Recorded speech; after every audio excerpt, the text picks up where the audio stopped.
How's it going, guys? Before I get started on this, I want to address, I understand with the last video, there were some issues with some of the white noise and the background noise. I'm going to see how this one sounds, and if this one is a little bit off, I will make sure that I have better audio and a better mic for the next video. With that being said, let's get into this. Here's my 2 cents worth. Stop complaining about athletes and start complaining about the franchises and organizations. For decades, people have been crying and moaning about athletes for a plethora of different reasons, whether that be their activism, complaints about them making money in college, or how they're getting paid as professionals. Let's go through these one by one. Firstly, athletes' activism, and this will mainly relate to the Olympics. Let's go all the way back to 1968 for this one, with Tommy Smith and John Carlos, who took gold and bronze respectively in the 200 meters for the United States in that year's Olympic Games. Both men, African American, turned to face the United States flag and then kept their hands raised until the anthem had finished in a gesture that Smith called a human rights salute. Others called it Black Power.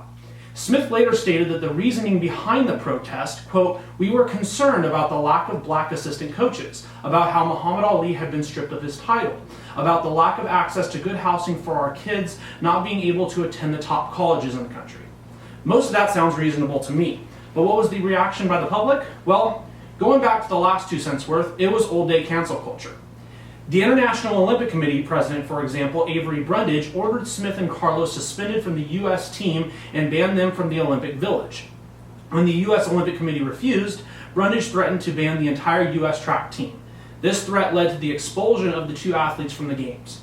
Time magazine on October 25th of that year wrote, quote, "Angrier, nastier, uglier better describes the scene in Mexico City last week." Back home, both Smith and Carlos were subject to abuse and their families received death threats. Meanwhile, organizers from the Olympics from 1904 all the way to now have done things literally as racist as human zoos. Yes, in 1904 in St. Louis, when the World's Fair was going on, there were human zoos that consisted of Filipino, African, and Native American people displayed for white fairgoers. Well, more recently, we have other racist things going on in this country when it comes to the Olympics. While Sha'Carri Richardson was disqualified from the 100 and 200 meter competitions for using marijuana, white Olympians were profiled in Forbes to promote white-owned cannabis businesses. American hurdler Brianna McNeil was banned for 5 years for missing a drug test following a traumatic abortion. But what was the reaction to these athletes being banned from those events? Well, very mild compared to the slew of negativity thrown Simone Biles' way for letting her country down by withdrawing due to mental health concerns. It's quite interesting that many people either don't care as much or in many ways shame some athletes who have less than $1 million in wealth, in some cases, but don't complain about decisions that are made by an organization worth more than $5 billion in assets, a reserve fund around $1 billion, and average annual revenues exceeding $1.4 billion in the IOC. And I'm not saying that you can't criticize the athletes. Of course, speak your mind if you disagree. But when Olympic athletes make only $37,500 for a gold medal, $22,500 for a silver, and $15,000 for a bronze, it's clear that those with billions of dollars in power deserve just as much, if not more, criticism. Now, let's look at the college issue, and I'll keep this much more brief, as in a recent poll, 56% of people support athletes in college making equal compensation for their name, image, and likeness. But this hasn't always been the case. As for a long time, people were saying that they already made enough money via scholarships. But scholarships don't take care of everything for a college athlete. In fact, only 1% of athletic scholarships are full ride, meaning that they still have to pay for things like books, housing, food, and other living expenses.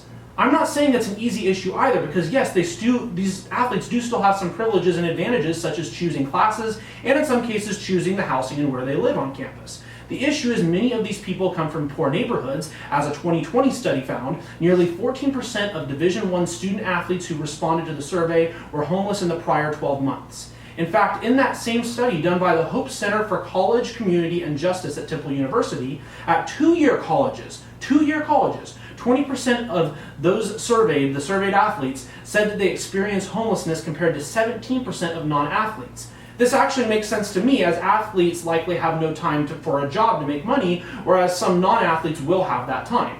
At four-year institutions, although more non-athletes reported being homeless compared to athletes, although this was a close disparity at 16 versus 14%. The issue here is that college sports institutions absolutely rake in the dough. The University of Alabama operated at a $9.6 million surplus in 2021, not even mentioning that the fact that their football coach, Nick Saban, has a salary of $9.5 million, and that will increase by $400,000 each year until 2028. Now, to the state's credit, they did finally make it law to pay the players for their name, image, and likeness in 2021, when of course Saban already had a net worth of $55 million. Or how about the NCAA, which generates over $1 billion in revenue each year, yet they were the main ones arguing that paying players, quote, hurts their education.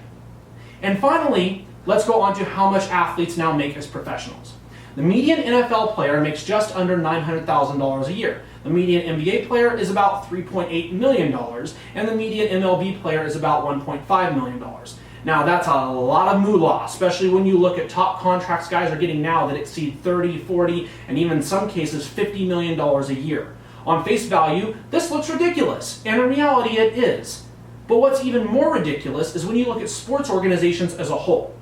The average NBA team is worth $2.6 billion. The NFL as a whole is worth a whopping $91 billion, with franchises like the Dallas Cowboys being worth $5.7 billion alone. Believe it or not, the NFL and other sports leagues have tax-exempt status. For example, the PGA Tour in 2019 took in $1.5 billion in revenues and paid out $110 million in salaries and wages to its own officials and hundreds of millions more to players. The tour ended up with a profit of more than $250 million from 2016 to 2019, and if it were considered a normal company, it would have paid about $80 million in federal corporate taxes. Instead, the tour gets a special tax exemption and pays nothing.